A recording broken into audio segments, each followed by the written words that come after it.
I'm forewarned meteorologist Kim Adams. The Storm Prediction Center has put us in a marginal risk for severe weather tonight.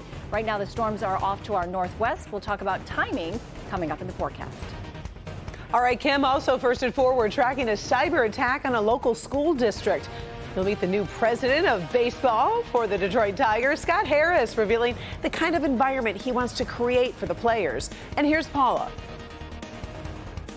A small nonprofit doing big work is stretching its bandwidth. Look what it says. What does it say? It says my name. Since the pandemic, there's more need, fewer resources, but still really big heart, looking for help to help others.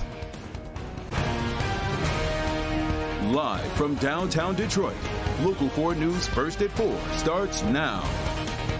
Good afternoon, everybody. I'm Karen Drew. First at 4. Some of you might see some of those winds blowing through your neighborhood right about now. Showers are moving closer to Metro Detroit. We want to check in with meteorologist Kim Adams right off the top. Kim, what's the latest? Well, I just want everyone to know, if you have outdoor plans tonight, your kids have sports, or if they're getting off the bus, we are in the clear for the next several hours. We're watching this line of storms back to our north and west. It will be several hours before it gets here to Metro Detroit. We're thinking after sunset, which would be 7:30 tonight. So here's the timeline. At 4 o'clock, we had a brief shower come through parts of the east side. Between now and 8 o'clock will be dry, but at 8 o'clock you can see showers and thunderstorms popping up across Metro Detroit. Those will exit by midnight tonight. This is a very short-lived event, and the main threat from these storms will more than likely be hail, but there is a severe weather risk for parts of Metro Detroit. It is a marginal risk, but it is definitely there. Again, the main concern will be hail.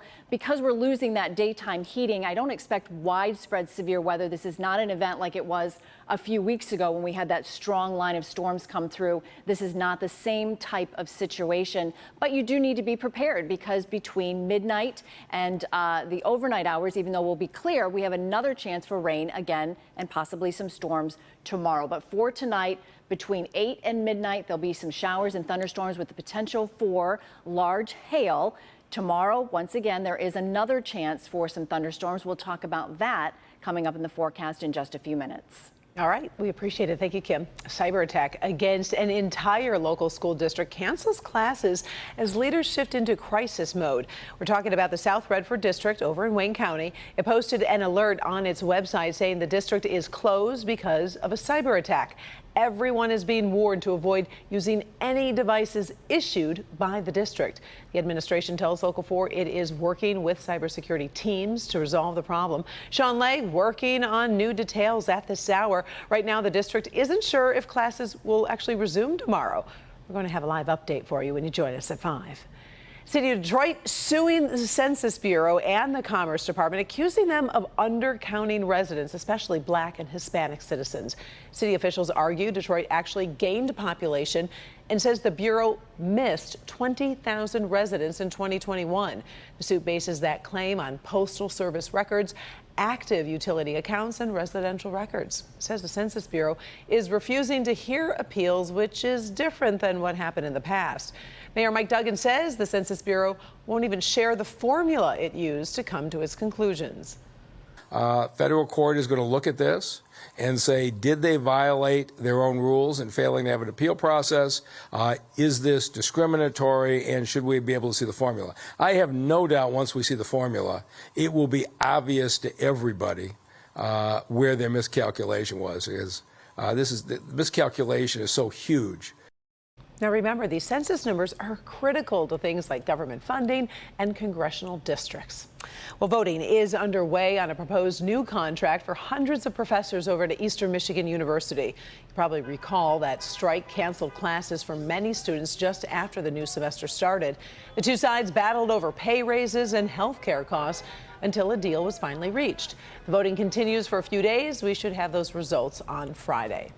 All right, get ready for another new era for the Detroit Tigers. A short time ago, the team officially introduced the new president of baseball operations. Owner Chris Illich says Scott Harris has the background and the experience to do the job. He comes from the San Francisco Giants, who had the best record in baseball last season. Harris talked about his top priorities. When I think of Detroit, I think of trying to create an environment that inspires players to want to get better and to put in all the work that they can to get better.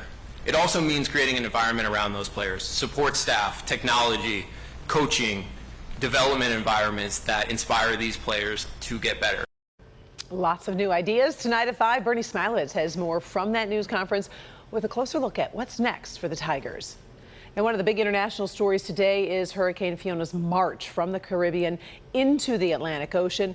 The storm is leaving a path of destruction and also frustration for millions of people. Devin Skillion in the newsroom with a quick roundup for us on the latest. Devin. Yeah, Karen, the islands in the Caribbean Sea and Atlantic Ocean know the devastating effects of hurricanes all too well. Emergency officials in the Turks and Caicos imposed a curfew and warned people to leave the flood-prone areas. The storm surge there could raise water levels as much as 8 feet above normal. The hurricane, of course, already slammed into the Dominican Republic. That was yesterday, causing widespread damage there. It left severe flooding. Villages now isolated, lots of power outages, nearly 1 million people without running water. The first hurricane to directly hit the Dominican Republic since 2004. At least 4 deaths have been linked to the storm as it moves through the region, but we certainly expect that toll could rise as search crews and rescue folks are able to get in and see more of the destruction. Storm is dumping copious amounts of rain on both the Dominican Republic and Puerto Rico, where it's already hit, of course. We have these images of firefighters rescuing a 91-year-old woman from her home, which was surrounded by the water on the northern coast of Puerto Rico. Now, today marks the 5th anniversary of Hurricane Maria slamming into the island. People are angry to be going through power outages all over again. Puerto Rico's governor says a large portion of the population should have power restored by late tomorrow, but greater damage on the southern part of the island means repairs there could take longer. Kim Adams will have an update on the storm's path here in just a few minutes, and also more coming up when you join us for Local 4 News at 5. Karen, back to you. All right, we appreciate it. Thank you, Devin. Well, investors have been a bit jittery today, one day before the Federal Reserve will consider another rate hike. Tomorrow, the Fed is expected to raise a key short-term rate by 3/4 of a point for a third consecutive time. It's trying to cool down inflation without pushing the economy into a recession. So let's take a look at where the Dow Jones is right now. And wow, down 313 points today as it closed.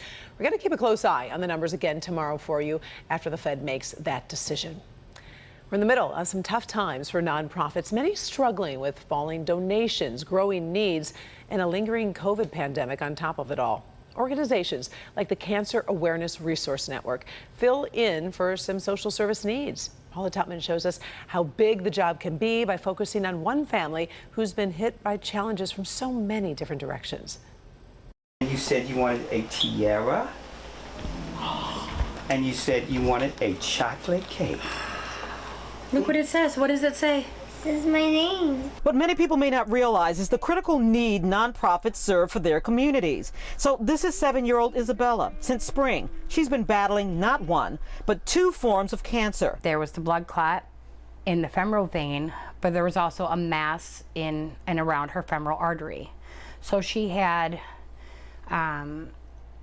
shortness of breath, and she had this giant mass that you could literally see with the naked eye, and other lymphomas around the area that had started to surface. And on the 1st, she was diagnosed with the lymphoma, and on the 7th was when it was classified with the rhabdomyosarcoma, stage 4. Bella is one of 6 siblings living in a home in River Rouge with a sick father, whom himself is battling chronic disease. There's also a broken down car. Her mother, Sarah, is the only one working as a housekeeper, adding odd jobs to keep the family going while moving family members to and from the hospital on a regular basis. He has severe Crohn's disease. He actually just recently had a hospital stay. He was in there for 9 days. But the Hansen family didn't have far to look for help. In fact, the nonprofit CARN, short for Cancer Awareness Resource Network, found them. What we say is we raise money to give it away. Only this organization, currently helping 6 families in the Metro Detroit area, is running out of money fast. Cancer is the 2nd largest killer in America. And so there's always been a great need. But since COVID, it just exacerbates the whole issue. And while it may not have a big name and big splashy ads on television, it is nonprofits like CARN that can show immediate impact in helping struggling families. If no one helps, then nothing gets done. On one side, on the other side, I'm just a believer that what I'm doing is something that God has ordained me to do. And so it will get done one way or another. Yeah, so just let me give you a sense of the scope of what this one organization is doing for this one family. They're paying their rent, their utilities, clothing. They're trying to get them a car that works most of the time instead of just some of the time. And again, this is just one small organization, and it really is illustrative of so many different organizations that are struggling because so many other families are struggling themselves and not able to give as much, Karen. A good reminder for those who can help those nonprofits to really step up and try to help, because obviously it trickles down to those families who really need it. We thank you very much, Paula.